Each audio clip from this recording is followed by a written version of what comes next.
여러분, 오늘은 학습지 62쪽부터 66쪽까지 함께 같이 채워보는 시간 가져보도록 하겠습니다. 자, 이자겸의 난이 일어난 이유는 바로 문벌 귀족 사회의 동요 때문이었다. 특히 이자겸이 문벌 귀족이었죠. 이자겸이 인종에 대해 반란을 일으킨 사건이었습니다. 묘청의 서경천도 운동이 일어나게 된 원인은 바로 문벌 귀족 사회의 동요로 인해서 결국에 인종이 새로운 세력을 찾기 위한 시도 속에서 일어난 것이 바로 묘청의 서경천도 운동이 되겠죠. 무신정변이 일어나게 된 원인은 바로 문신과의 차별 때문이었습니다. 예를 들어서 과거 제도에 묵과가 없는 것과 그리고 높은 장군이 될 수 없었던 것, 그리고 토지를 제대로 지급받지 못했다, 이런 것들이 있겠죠. 원간섭기 조은이 유행한 이유는 몽골이 어린 여자인 공녀를 요구했기 때문이었습니다. 족두리, 장도, 연지, 풍습 등등의 흔적과 관련된 나라는 바로 몽골이 되겠습니다. 자, 클리어하고 내려가도록 하겠습니다. 자, 내려가 보면 자, 아래 세 문제가 있습니다. 이 세 문제로 이어서 가보도록 하겠습니다.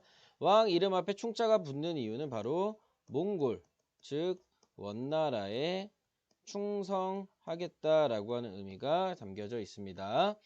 25대 충렬왕 충선왕, 27대 충수광, 충해왕이 서로 교대한 이유는 바로 몽골의 고려 왕위 간섭 때문이었고요. 추가적으로 덧붙인다면 왕 간의 권력 다툼 때문이었을 것이라고 생각이 됩니다. 자, 아래로 내려가 보도록 하겠습니다.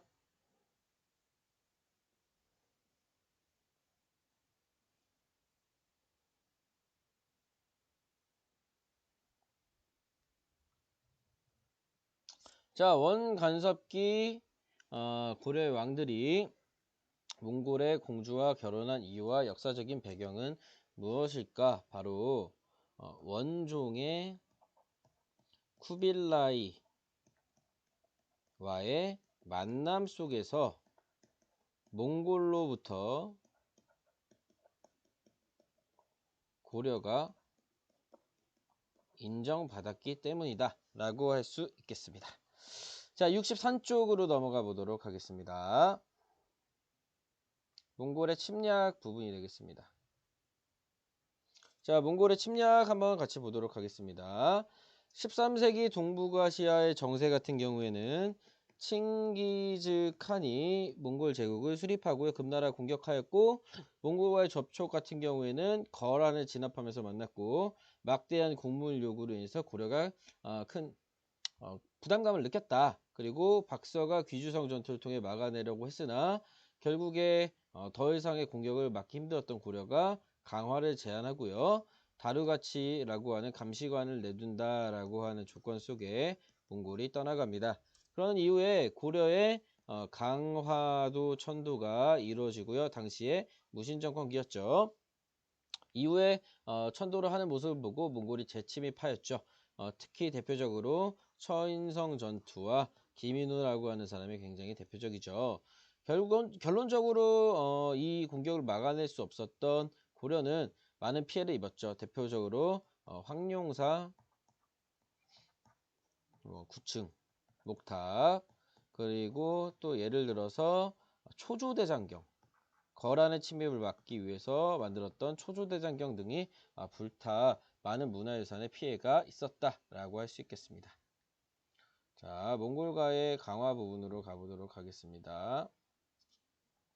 자, 몽골과의 강화 같은 경우에 결국에 더 이상의 몽골의 공격에 방어할 수 없었던 무신 정권이 결국에 끝장이 나고요. 최씨 정권이 붕괴되고 몽골과의 강화를 추진하게 되고 아까 얘기했던 것처럼 고려의 태자 원종과 쿠빌라이가 강화를 체결하고요. 고려의 독립을 보장해 주었습니다.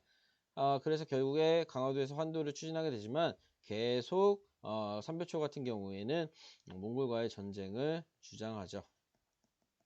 처음에는 진도를 갔다가 계속된 기습으로 인해서 진도가 함락되고요. 제주도로 이동해서 항쟁을 지속하였다. 자, 육지에서는 엄청난 피해를 겪는데 국가는 왜 팔만대장경을 만들었을까?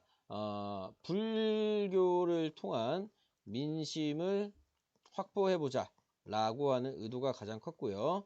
스님들이 자객이 굉장히 많아서 이를 통제하고자 하는 것도 참고로 하시면 될 것 같습니다. 삼별초의 항쟁 같은 경우에는 무신 정권의 수하들이 있기 때문에 정권이 끝나게 되면은 자신들이 모두 죽을 것 같으니까 정권을 유지하자라고 볼 수도 있고요. 민족을 위한, 나라를 위한 구국의 저항이었다. 두 가지 시각으로 볼 수 있겠죠. 고려 정부가 강화도로 수를 옮긴 이유는 지속적 혹은 장기적인 저항을 위해서였다라고 할 수 있겠습니다. 자, 아래로 내려가 보도록 하겠습니다. 자, 64쪽이 되겠죠. 64쪽 보도록 하겠습니다. 자, 원의 내정 간섭 같은 경우에는 처음으로 일본 원정을 계기로 정동행성이라고 하는 기구를 설치했고요. 고려의 국왕은 원의 공주와 결혼하고 원에 가서 성장을 하고 격이 낮아졌죠. 그리고 영토 상실 같은 경우에는 쌍성 총관부라고 하는 지역이 대표성이 있습니다. 탐라 총관부는 목장이다. 그리고 경제적인 수탈로 금, 공려 이런 것들이 있었고 교류를 하면서 변발, 몽골어들의 몽골풍이 유행하기도 하였습니다. 자, 아래 관문세족으로 한번 가보도록 하겠습니다. 자, 관문세족 굉장히 중요합니다. 관문세족. 자, 관문세족 같은 경우에는 누구의 세력이요? 원의 세력을 이용한 세력이고요. 몽골어를 잘한 하층민 출신 중에서도 관문세족이 된 경우 왕자가 원나라에 가잖아요. 그때 보필하던 사람 아니면 원의 지배층과 혼인관계를 맺은 사람도 있을 수 있습니다. 대표적으로 기철 같은 경우가 있겠죠.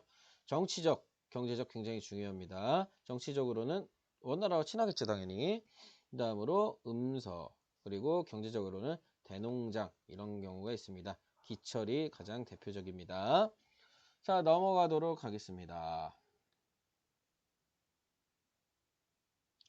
반원자주와 개혁정치 이 부분 굉장히 중요합니다. 국민왕 같은 경우에는 친원 세력 기철 제거하고요. 관제 곡식을 황제식으로 고쳤다. 이전의 식으로. 그 다음으로 뭘 없앴냐? 정동 행성. 여기가 굉장히 많은 통제기구였거든요. 그리고 이전에 빼앗겼던 쌍성 총관부를 회복하였고요. 내정개혁으로 신동과 함께 전, 민, 변, 정, 도감을 설치하였고 명나라와 친해지면서 이와 반면에 몽골과는 머리가 두게 됩니다. 그래서 공민왕 같은 경우는 반원적 성격과 추가적으로 왕권 또한 키우려고 했으나 결국에 시해를 당하면서 개혁이 모두 중단되었다라고 할 수 있겠습니다. 자, 65쪽으로 가보도록 하겠습니다. 네. 자, 신진사대부들이 이 국민왕의 개혁정치 속에서 많이 등장하게 되는데요. 대부분 지방 향리나 하급관리의 자제였고요. 성리학을 기반으로 하였으며 과거를 통해 관직에 진출하고 국민왕의 개혁정치 과정에서 크게 성장하였고 권문세족을 비판하고 명나라와는 친하게 지내자라고 생각을 하고 있었습니다. 대표적으로 정도전, 정몽주. 신흥 무인 세력 같은 경우에는 홍건적의 침입과 왜고의 침입을 막아내면서 성장하게 되는데요. 대표적인 인물 바로 이성계라고 하는 사람이 있습니다.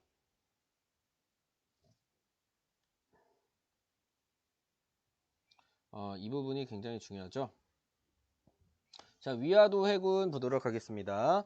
요동정발군을 이끈 이성계가 압록강의 위화도에서 군대를 돌려서 결국에 정권의 실세였던 최영을 제거하고 우왕을 폐위하면서 이성계가 정치, 군사의 실권을 모두 잡는다라고 하는 게 바로 위화도 해군이겠죠.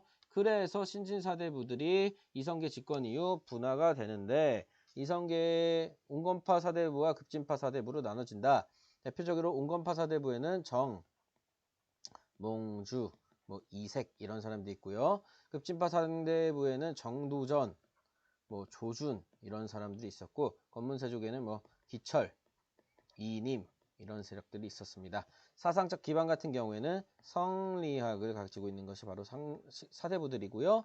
불교를 바탕으로 하고 있는 것이 바로 권문세족들이 되겠습니다. 그 다음으로 권문세족 같은 경우에 앞서도 살펴봤지만 대농장, 대토지 경영을 지속하자고 주장을 하고요.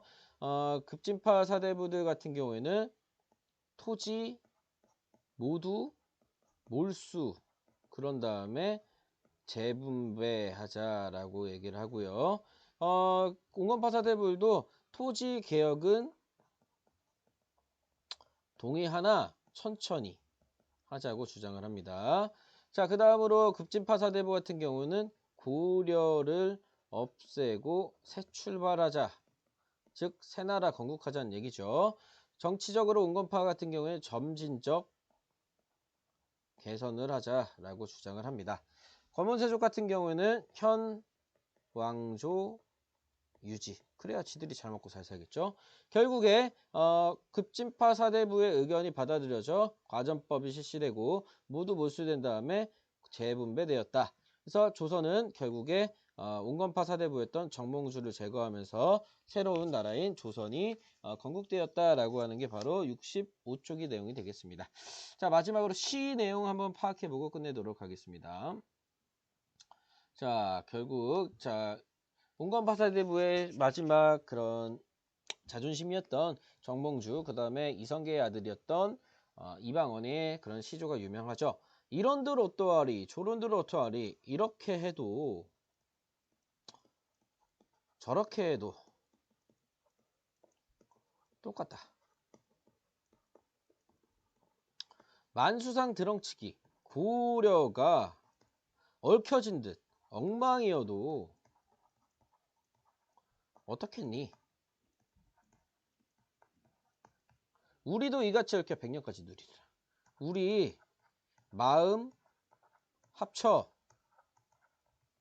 잘 살아보자 라는 얘기를 하고 있습니다.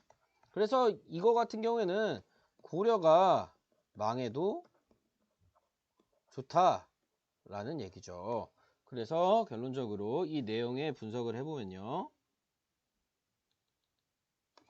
작가가 지금 이방원이잖아요. 이성계의 아들이죠. 그래서 이 시조에는 급진파의 의견이 반영되어 있습니다. 그래서 고려를 없애고 조선 건국하자. 이렇게 해도 저렇게 해도 어떻겠냐. 고려 망해도 상관없고 새나라 건국해도 어떻겠냐. 이 소리가 되겠습니다. 다음 단신가 이에 대한 답변 정몽주가 어떻게 하는지 볼까요? 네, 이렇게 보면 되겠죠. 이 몸이 죽고 죽어 100번 고쳐 죽어. 내가 여러 번 죽어도 백골이 진토되어 넋이라도 있고 없고 내 목숨 그리고 뼈 혼이 없어진다 해도 임향한 일편단심 가시수지가 있으라 고려를 위한 나의 마음 영원하다 라고 하고 있습니다. 고려를 위한 충성이 바로 이 시조의 핵심 내용이 되겠죠. 그래서 대표적인 온건파 사대부였고요. 고려에 대한 충성이 남아있는 정몽주의 시조가 되겠습니다. 이렇게 해서 여러분들 66조까지 정리를 해보았습니다.